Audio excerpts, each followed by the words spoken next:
Hello and welcome to this session at the World Economic Forum on India's economic blueprint. It is a matter of conversation in the corridors of WEF that India is the next big economic star. To what extent are we on the path of being able to realize our economic potential, and what are the pitfalls that can hold the India story back? To talk about India's current and emerging economic blueprint, I want to introduce our speakers for this conversation, starting with Minister Ashwini Vaishnaw, one of the bright stars in the Modi government, Minister for Information Technology, Information and Broadcasting. So thank you very much for joining us. We have Shobana Kamineni from Apollo, and I have Sanjiv Bajaj from Bajaj Finserv. And our last speaker joining us like a true Sultan, Sultan Ahmed. Thank you very much, sir, for joining us. Chairperson of DP World, making a dramatic entry here at our conversation. So thank you very much and welcome.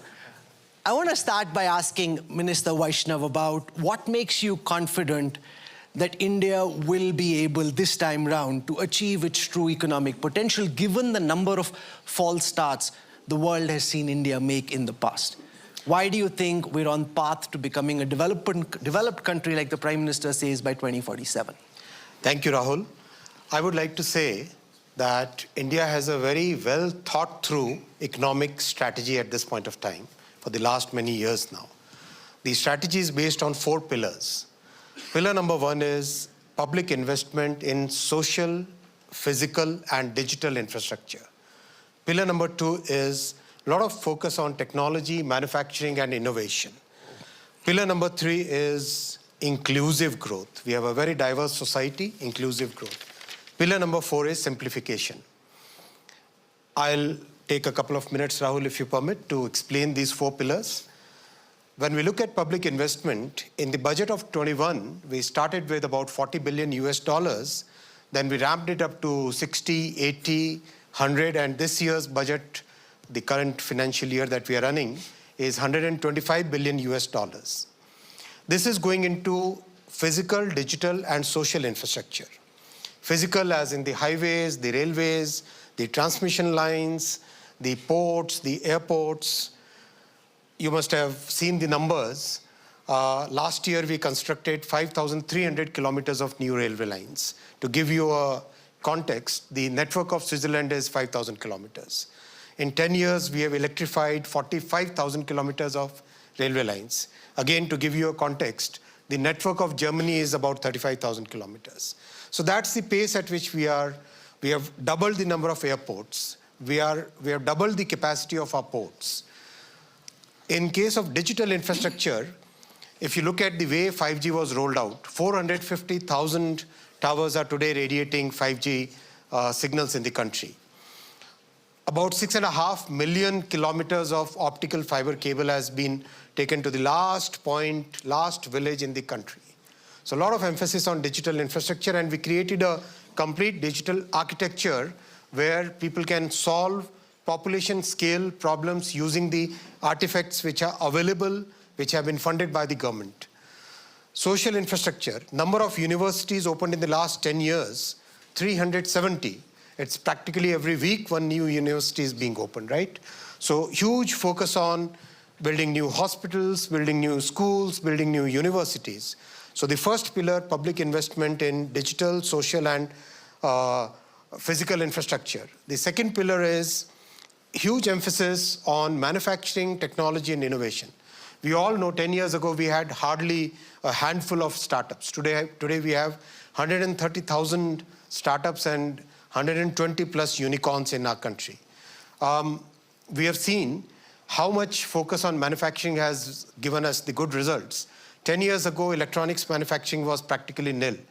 Today, $120 billion worth electronics manufacturing, and you take that to any sector, whether it is defense manufacturing, it is specialty chemicals manufacturing, practically every field manufacturing is growing at a very good pace.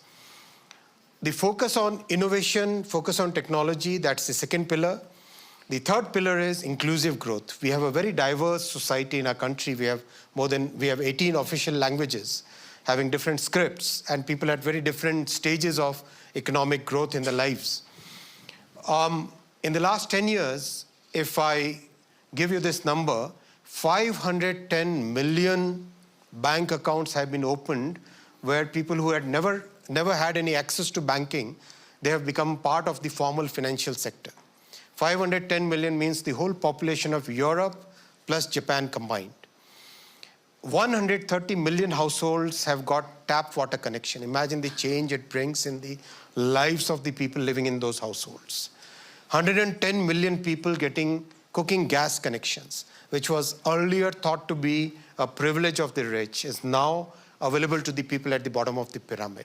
So as the people at the bottom of the pyramid, they come up the ladder in the economic life, it makes a very big difference. And that is one of the reasons why Prime Minister Modi ji got re-elected third time, when there are so many democracies which have lost. I'll just finish, Rahul, thanks for giving me so much time here. I'll give more time during the other questions. The fourth pillar is simplification. 1,500 laws have been removed from the statute book. And many of the sectors, like the telecom sector, was run by a law which was of 1885 vintage. Removed from the statute book, brand new 2023 law. So these four pillars, Rahul, give us a good confidence that we'll have 6 to 8% consistent growth over many years, and inflation will remain moderate within the 4 to 6% target band. So that means we can look at a nominal growth of 10 to 14% in the coming many years, and I can say that with 95% confidence interval, Rahul. Sultan Ahmed bin Sulayem, if one were to listen to ministers in the Indian government, it would seem that India is undisputedly going to achieve its economic potential and the world will be a G3, the US, China and India. Looked at from your lens in the UAE, when you look at the India story, what, sir, do you think are the things you think seem to be falling into place nicely, and what is it that concerns you? Thank you very much, first of all, Your Excellency, and ladies and gentlemen. I am very honored to participate with you. What we invested in India is a reflection of how important India. For me, today, one of the most important markets is India, the growth. I mean, when you look at China and India, they have the same population. China trades 100 million containers, India trades maybe 15. So the chance for growth is bigger for India, and India is close to the market. Today, they predicted that India will become the third largest economy, passing Germany. So in our business, we're looking at how to connect India to make sure the manufacturers are able to sell their product and take it on time. And what His Excellency mentioned is the speed on the roads that they have been building, on the rails. We never seen this in India. And the Prime Minister Modi's initiative, Made in India, to the world, is really working. And many people have slogans, but India delivers. Our aim, how to connect India to Africa, how to connect India to Europe. You know, there is an initiative between UAE, United States, and India to connect cargo from UAE into Europe. The CEPA agreement we had with India, one of the fastest, actually, agreement done with India, and we really thank India for that. And today, that have tripled the trade between India and UAE. Now, DP World, we are very well connected in Africa. And so Africa is a place, sir, where everything you want to sell, you can sell. 1.4 billion people, they will be in the next maybe 10 years. By 35, there'll be 2.5 billion. 800 million in countries that have no seaports. We are today the largest logistic company. We are in almost 48 African countries with last mile services. We deliver, we have cars, we distribute products. So we can increase the business. One of the companies, I wouldn't mention the name, is an Indian company manufacturing something in Nigeria. And we spoke to them, and they had a problem logistically. In the first month, their revenue and profit both increased by more than 40%. Because we took the product from where they bring it and used our network. In Nigeria alone, we have 250,000 point of sales. Imagine. Whole Africa, we have another probably 250 again. So our knowledge overseas, internationally, we are mobilizing it to connect with India. And we are really pleased. Every time we attend a vibrant Gujarat or any initiative, you see ministers who are not telling you what they're going to do. They're telling you what they've done, what they achieved. And I'm very impressed with Your Excellency. Every time I meet with him, he's one of the only people I see in my life where you ask a question about something and he will give you an answer now. Go ahead, do it. In other places, they'll tell you, let me study, and when you call them again, they forget about it. But everybody is driven. There is passion in India. Thank you. And we are very proud of that. Sanjiv Bajaj, the government vision was laid out by the minister, but how bullish is India Inc. About being able to achieve India's true economic potential when the Prime Minister speaks of turning India into a developed country by 2047? Do you think of that as a political slogan, or do you believe it to be economically achievable? And are we on that path in your view? No, so every country needs to have an aspiration. And I think we have to set large but realistic aspirations for ourselves, and I believe this is one. But let me talk about what I think is working and some of the things that I think are not working. What's working is that we have a government that's not only supportive of economic growth, but is a driver of it. Look at the change in physical and digital infrastructure last 10, 12 years. Look at policies, the PLI policy. Business asked for it. Government delivered on that, and many others. So that's one big positive. Second, look at the growth and the confidence of the private sector. Whether you're a large business group, whether you're a startup, India is today a world leader in so many different sectors. Even look at startups. Today, we are world leaders in a bunch of not only digital services, but like in drone manufacturing. We have startups that are producing drones not only, as you know, for the Indian defense, but for some of our friendly countries around the world as well. So that's again working, private sector with the government. What can be better? One, see, we are growing at 6.5%. Can't take it for granted, but I think a 6.5% growth for India, unless things go terribly wrong overseas, and they could in the West, but is reasonably expected. But that's not enough for us to manage 1.5 billion people's aspirations. We have to grow at 7.5%, 8%. This delta of 100, 150 basis points is not in our DNA. So we have to build additional tailwinds, drivers for this 100, 150 basis points. And this will come, see, some simple ideas over there.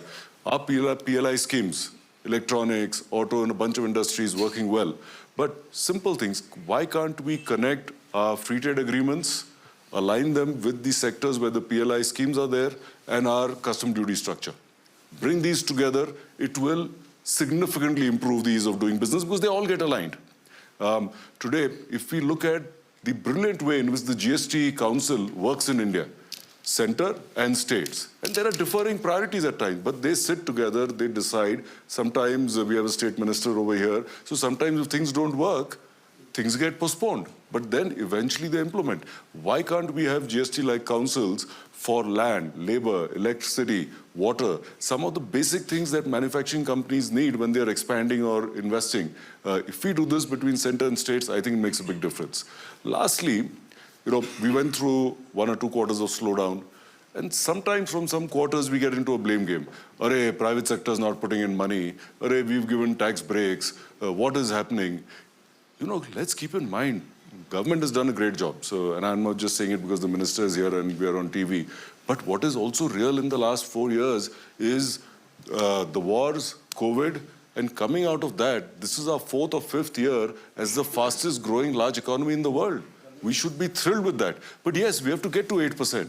We have to work together to find out if things are slowing down, how do we get domestic growth up, how do we align on exports, and then you will see the private capex come in.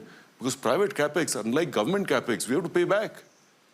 So we have to keep that in mind. Since you mentioned the issue of slowdown, let me ask Minister Vaishnaw about whether you think that the slowdown that we've seen in the second quarter of this fiscal is temporary and highly short-term, caused because we had elections in India and government capital expenditure wasn't quite what it was in the previous years. Or there is a view among some economists who think of this as being more structural and more long-term, signaling concerns about India's growth prospects going forward. See, there are 3 big levers in the economy: the fiscal policy, the monetary policy, and the credit policy. The RBI has had a very kind of restrictive stance for quite some time. And liquidity has been controlled because RBI wanted to put a big brake on the inflationary pressures. That is one factor. And of course, because of the elections and because of a very uncertain and very prolonged monsoon, construction work in many sectors, not just the government sector, but also in the private sector, had a little bit of impact. But I think this is a very small blip in this entire curve. We definitely are in that 6 to 8% growth band, which we will see in the coming year itself. It will come back. Shobana, Kamineni, when you hear from the government, when you hear investors here at Davos, what, according to you, is it that gives you confidence that India will be able to unlock its true economic potential? And what do you fear could hold India back? So I attended a CEO conference, of the top CEOs of the US a couple of months ago. And I was astonished to hear that almost 20% of their workforce is in India. That's GCCs. My God, there are 2,000 of them without us knowing. They employ 1.2 million people now, and it's continuing to grow. So they're seeing some value. So I think that globally, when, again, people were interviewed, and it's not me as an Indian, but it's others speaking, and they said the same thing. Every time you say the India story, what gives you the confidence that the India story has come? And I think one thing that a couple of things why I think it's come is that we're in a really tough situation around the world, that there's so much uncertainty. So just think, since David Beckham got the Crystal Award, so you're in a playoff. There's no other leader that can bend it like Beckham, like Modi ji with this. So I think that, we're betting really on the fact that we have a great player who's leading this team. And that's serious. It's been there for 15 years.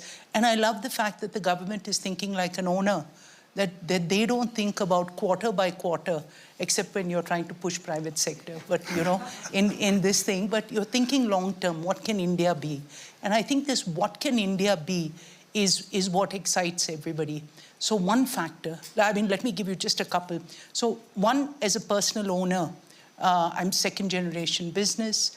My dad started this, and I've seen in the last 30 years that I've been working, and I have been working 30 years hard, and we've seen 20% compounding growth, CAGR of 20%. And the nice thing is that I know that when my kids take over, they're looking at a country and an economy that will be the same growth. Now tell me where you'll find that.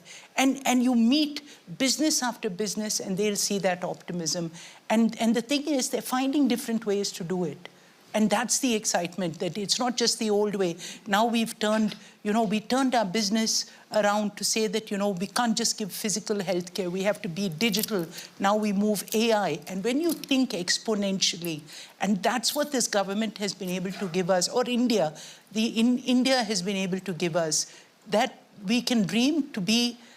It's the cheapest cost of technology, to get IT services, of data. It's the cheapest in the world.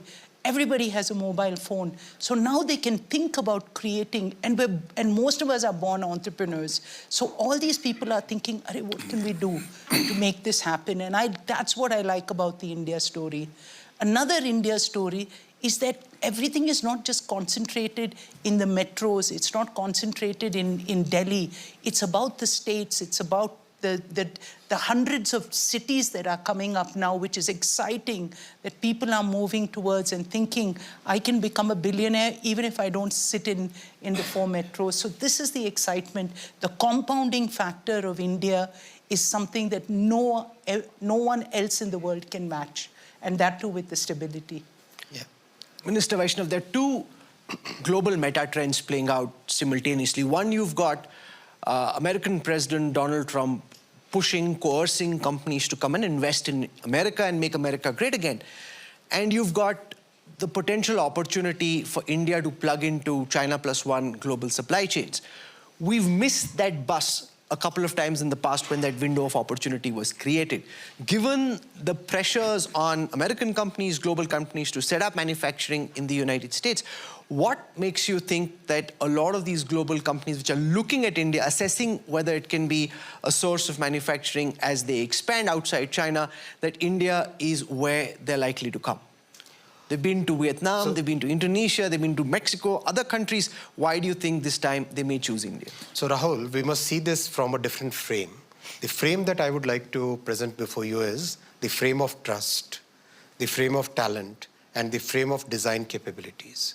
That's very uniquely Indian advantage that we have here. Without taking any names, where would you find a country where there's so much design talent available? There is such an abundance of talent, as Shobana ji said, almost 2,000 GCCs working on most of very advanced chips, very advanced design solutions that are being done for the so many global companies. So that kind of talent is available, and the biggest factor is the way our Prime Minister has conducted his economic and foreign policy over the last 10 years. The world today trusts India. We respect IPR. We respect the knowledge created by other countries. So that trust is a very big defining factor, and that's why we are seeing so much interest in people shifting their supply chains, not just supply chains, but shifting their value chains to India. So I would say that look at from that frame. So if we look at that frame, then we'll see that today people want to manufacture semiconductors in India. They see India as definitely one of the top 3 destinations for semiconductors in the coming years, right? And the base is already set. They see India should become the use case capital for AI, right? Today, models are practically becoming commoditized. So how do we create that entire ecosystem where we should be able to create use cases and applications and agents for the entire world's industry? So that's the framework I would like to see. The framework of trust, the framework of design, and the framework of availability of talent. Sultan Ahmed bin Sulayem, when you spoke first, you spoke about what excited you about what you were seeing in India and why DP World was so bullish on India's prospects.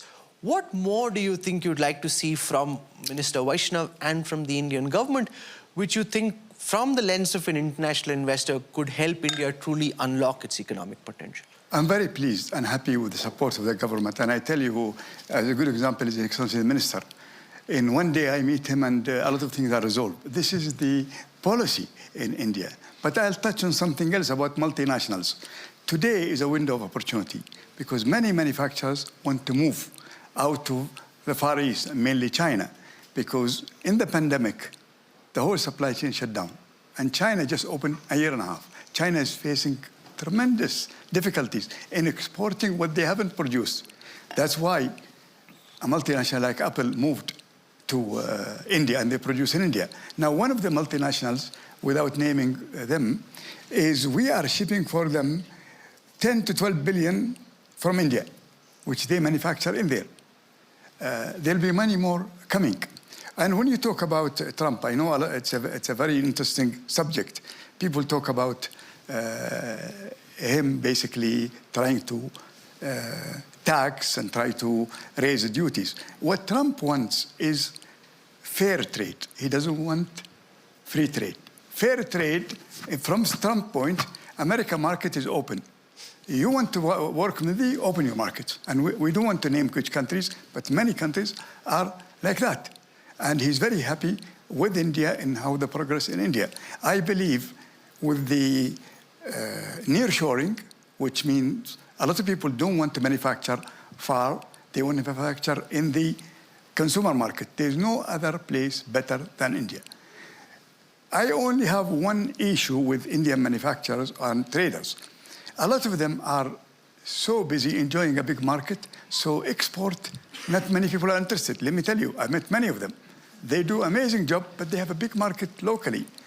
However, I see a change.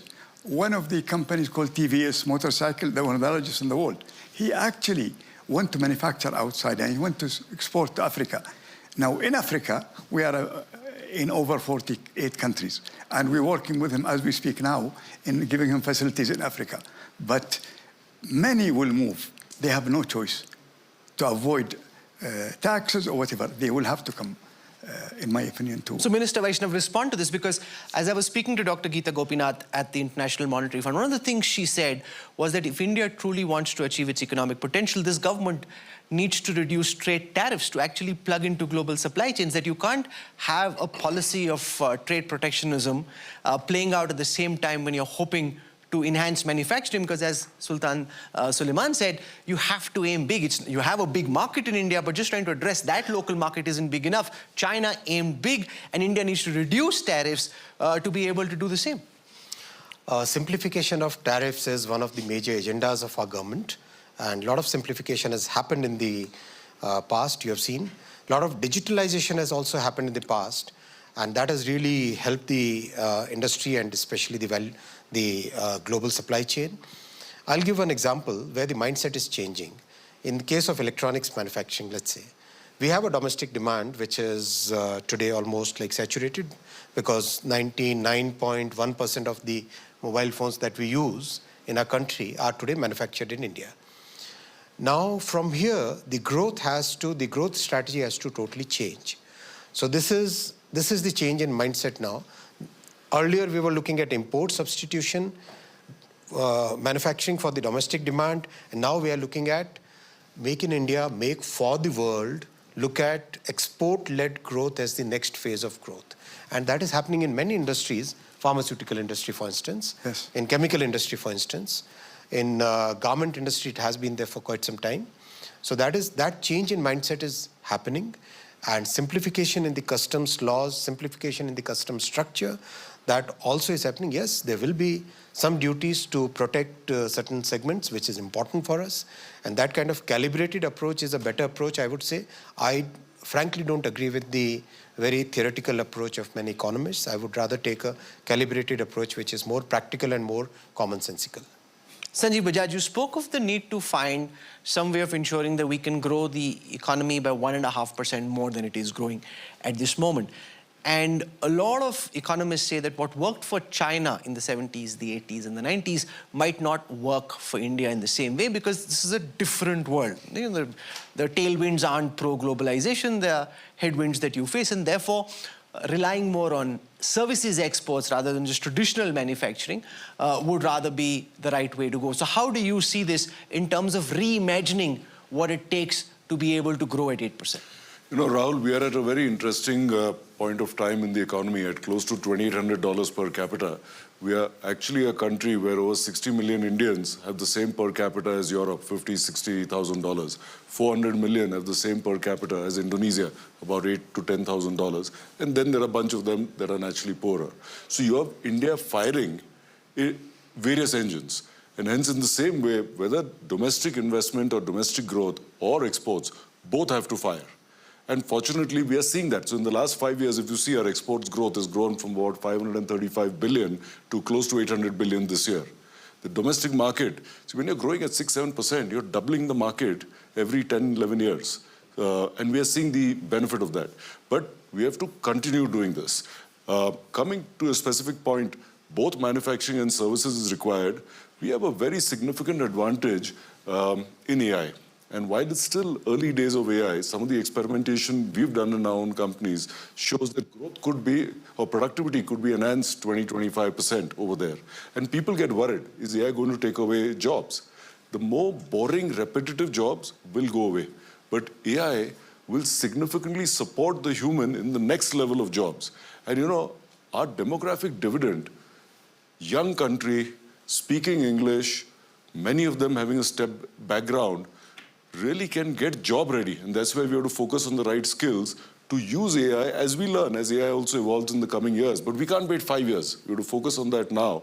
Because if we get them ready, they are a huge talent. As we talked about the GCC businesses in India, we can explode on services, both for domestic and for exports, using this. And this is one example. There are many others such.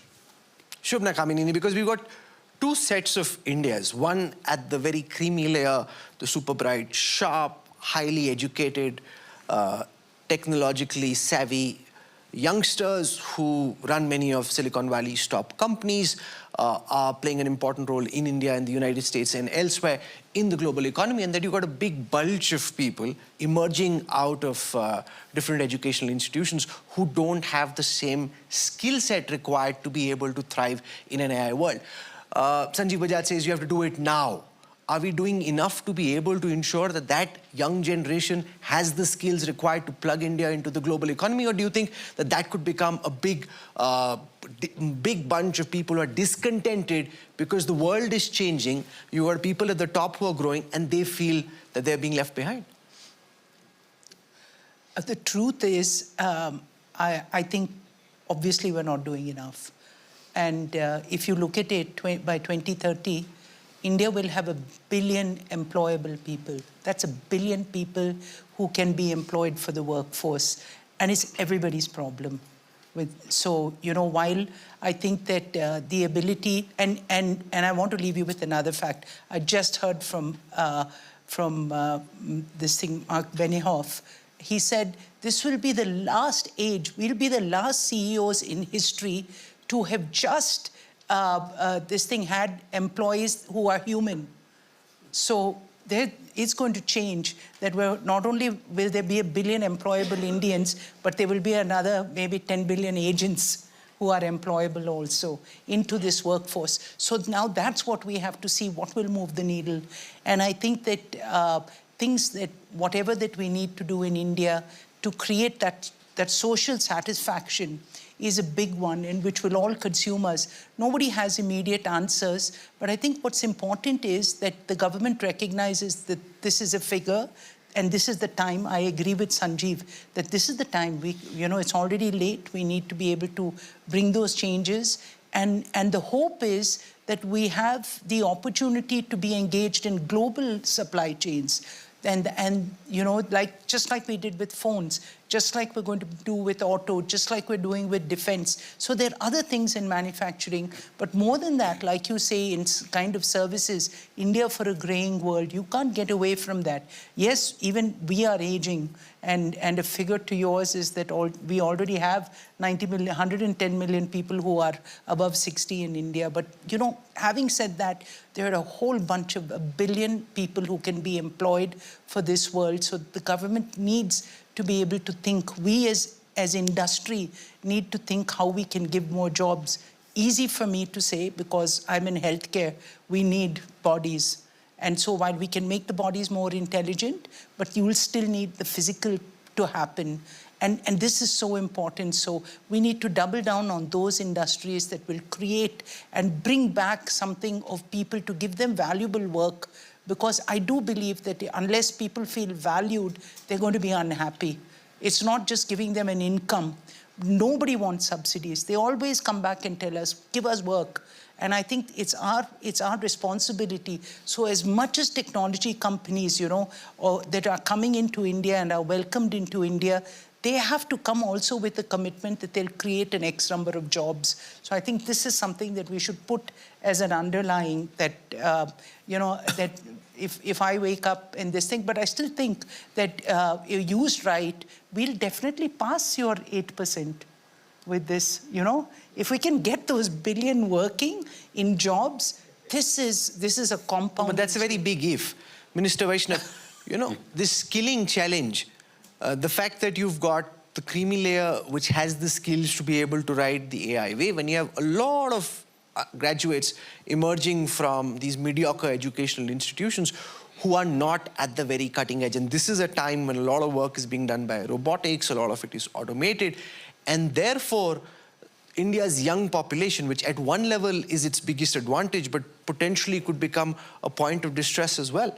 To what extent do you think we're on the path to meeting that challenge, and to what extent do you think we've already missed the boat? So the focus on skilling is huge.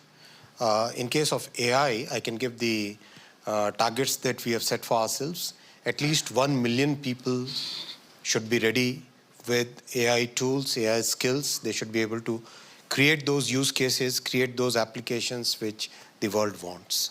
And we have shown that kind of scale in multiple things. In telecom, we had 100 universities where we set up the 5G labs so that the students come out ready for the industry. In semiconductor, we have 240 universities where we have given the most advanced EDA tools so that the students can actually design the chips while they are in the third year and final year of the projects. The course curriculum is getting fully aligned with what the industry wants. So at the mid-level, at the lower level, and at the top level, each part of this value chain, we are very focused on skilling, and the results are visible. They are tangible. Today, our economy is generating about 1.5 million jobs a month, formal jobs. That's the current rate of job creation. We have heard Mr. S.N. Subramaniam saying that 35,000 short, he's like short of about 35,000 people. So that's the kind of attrition rate which is happening because the economy is moving. And in the rural areas, if you look at the real income in the rural areas, that's really rising. And that's again giving that impetus to consumption, and the growth cycle is getting created by that. Yeah. He also spoke of working for 90 hours every week, and that Indians needed to work much harder, and that the young generation was more interested in balance than in life, than in working. So where do you come out? The minister, though, I suppose, can say for himself that how many hours do you work in a week? In the Modi government, he's required to work 24/7, so he has no time off at all. 90 hours is a light week for him. 90 hours, you think he's being coyish. Our Prime Minister works He's being 18 hours coyish a and day. very nonchalant and not telling us how many hours he works. It's okay. You need some agents. Agentic Vaishnavs, so he's got... Come on. So, we've got a lot of people sitting here looking at the India story, and if you have some questions, we're happy to take them now and get you to talk about what you think you're liking about what you're seeing in India, and also what you think you'd like to see more of. So, I'm going to give Deepali a chance. Can we get a mic across and then... So it's heartening to hear, the India vision. But let me tell you, when I talk about my company, Welspun, we are one of the largest global textile exporters in America, across the globe. We are talking about AI, but I think let's not, overlook that, after agriculture, it's textiles that deploys maximum manpower. So you are going to have different segments. You will have the blue-collar workforce and the white-collar workforce. How are we looking at, because today, to deploy people in a state like Gujarat, even the migration with UP and Bihar getting their own, deployment there, getting manpower is not getting easy. How does that interface? How do you develop that? Because today everybody wants to, India is the heart, let's face it, is the heart of a supply chain outsourcing. We are making in India for the world and making in India for India. So my biggest challenge is the deployment and the manpower, how do we get that manpower in? Because that's going to be the biggest one for efficiencies if you become the China plus one. Who would like to take the question? Minister Vaishnaw, would you like to answer that? I can give multiple examples. Today, our new education policy has really changed the way our education institutes, whether they are top universities, mid-level universities, or at the cutting-edge diploma, polytechnics, and ITIs, that is changing in a very big way. The fundamental focus of the new education policy is to align industry requirements with what the university teaches. I'll give an example. In the Gati Shakti Vishwavidyalaya that we have focused for transportation, Airbus wanted engineers to be fully trained and be ready for aeronautical work, design work, maintenance work, operations, a lot of work. We told them that here is a whiteboard, you design the course curriculum yourselves. They actually didn't believe initially, but once they got the course curriculum done and we didn't change a comma or a full stop, today they have decided to kind of train and of course hire for the global workforce 15,000 aeronautical engineers, which will be from the Gati Shakti Vishwavidyalaya, right? There are multiple such examples, and I'll be very happy to engage with you for your specific needs. We can actually earmark a university, we can actually earmark an institution, and you decide the course curriculum. We'll make sure that the students who get ready for you so that your talent needs can be met, and I give that as an open offer to everybody in this way. Definitely. Yeah. Sultan Suleiman, one of the government's big ideas is to work on the India, Middle East, Europe economic corridor, the traditional trading route. Of course, after it was announced, there was a war in the Middle East which kind of pushed that back. What level of confidence do you have at this moment that the corridor, the multimodal corridor, is falling into place in the way that you'd like? And what would you like, not just the Indian government, but governments in West Asia and in Europe to do to be able to expedite that process, which can become then potentially a critical trading route? I understand. The idea is from India to UAE by rail, and then again by rail from UAE to the Gulf and everywhere.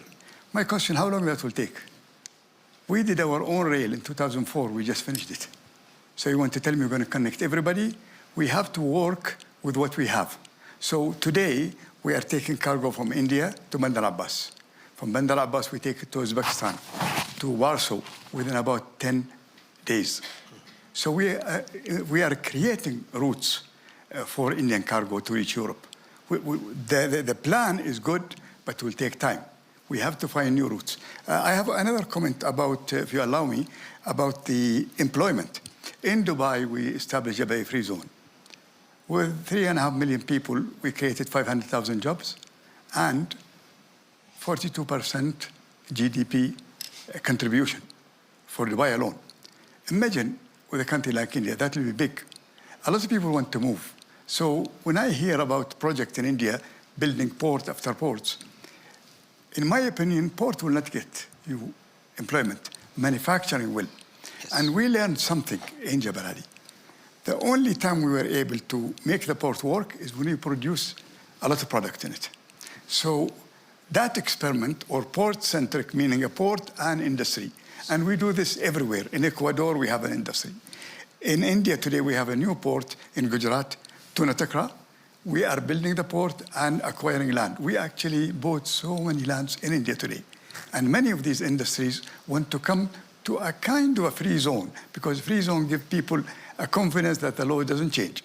Now, all these people will do nearshoring. They will create jobs, no doubt about it. And we've seen it, how it worked with us. And with us, when we build, we either build a port, a new port, near a city that doesn't have a port. But if there is a city that has a port, then I build an industrial park, because it is no sense to have more capacity. But I will re-emphasize more free zones, more industrial park, connected with the port. That's what will be ready for people. And India also, you know, there are not enough lands. But I'm happy to say, from the foreign company, we have the largest parcel that we kept buying. We've been in India since '97. And we are very bullish about India. Is it getting easier to buy land and do business in India? Or is it as tough as it was? There are lands available for industry, and we take them. We invested almost $2.5 billion. We invested in Tunatakra, $600 million. I'm investing a few billion in the future. Why? Because we see the growth. We can feel it. India is closer to a big consumer market everywhere, from Africa to the world. So we are very bullish about the prospect. And I will emphasize industrial parks are the key. One point I would like to agree with and second His Excellency Sultan. It has to be manufacturing and services. It cannot be manufacturing or services. Some people who try to espouse that, no, it cannot be that model of manufacturing-led growth. I would like to say that it has to be manufacturing and services combined. It cannot be either or, it has to be and. Okay, we have time for one final question. I'm going to give an opportunity for someone to ask. So who wants to ask the question? Okay, can we have the gentleman there ask a question, please?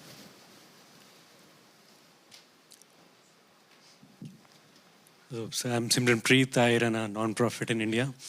And in India's growth trajectory, we want to hear your perspectives on what role do you see social entrepreneurs playing? And like when we talk of ease of doing business, like ease of doing social work, right? How can they, from a compliances perspective, from the system which are there, so that more and more young people can become change agents and come forward and make things better, make public school systems better, make public healthcare better, so the delivery at the last mile can be improved. So how do you see the role that we... Rahul, yes. I have one point on this. So I think that we're one of the few countries that has formalized CSR. So 2% going. And to give you the, that is, where actually companies are investing billions, and not just the 2%, they're investing more. So that goes into creating, because we think that social inequality will be the worst thing that can happen to, that will impede India's growth. It has to, all boats have to rise. But just to give you a point, that from this, when India was heading G20, Uday Kotak was part of one of the, was one of the work streams. And he said, if the world followed India's model, then there would be absolutely no, there wouldn't be any need for us to think about that most of the NGOs would get funded. We would think about disease prevention, all those NGOs, whether it's, and then climate change, all these, it would solve. So I think some of this is coming from India, the innovation that, I'm not saying nothing is ever enough, but I think that we have a strong structure for it. So the clock tells me that we're out of time in this session on India's economic blueprint. Please don't stop without R&D, what we do fabulously, and as part of India's economic blueprint. So thank you. Great. So thank you very much for joining us here. We've had an opportunity to talk about some of the things that are falling into place and also reflect on what more needs to be done. Minister Vaishnaw, Sultan Ahmed, thank you very much. Shobana, Kamineni and Sanjiv Bajaj for joining us. Thank you. Thank you.